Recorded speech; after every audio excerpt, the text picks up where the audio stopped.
డబ్బులు అంటే పర్స్ తేలేదు, నేను మామూలుగా బయటకు వచ్చాను. ఫోన్పేలు కూడా ఏం లేవు అసలు. ఫోన్పేలో డబ్బులు ఉండవా? లేవు, తక్కువనే, బాగా తక్కువ. సరే ఓ పని చేయండి, మీకు డబ్బులు ఇస్తాను నేను. నాకు ఒక 100 రూపాయలు ఇవ్వండి. ఇక్కడ దగ్గరలో పెట్రోల్ బంక్ ఉంది, ఆయిల్ చాలా తక్కువ ఉంది. నేను దగ్గరికి పెట్రోల్ బంక్ వెళ్ళేసి ఆయిల్ కొడుచుకుని మీకు మళ్ళీ అమౌంట్ ఇస్తాను, తిరిగి వస్తాను. ఓకేనా?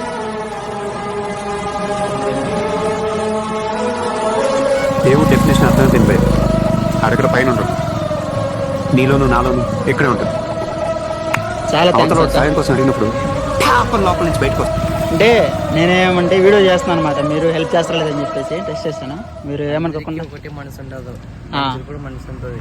అందరూ ఒక రకంగా ఉండరు. ట్రాన్స్ అన్నాక కొంతమంది తీసుకుంటారు, గుంజుకుంటారు. బట్ మేము అలా కాదు, సగం మంది తీసుకుంటారు, కొంతమంది ఇస్తారు కూడా. ఇప్పుడు ప్రాబ్లం అంటే మీకు ఉంటుంది, మాకు ఉంటుంది. అందరూ మనుషులేమేగా, బతకాలిగా ప్రపంచం.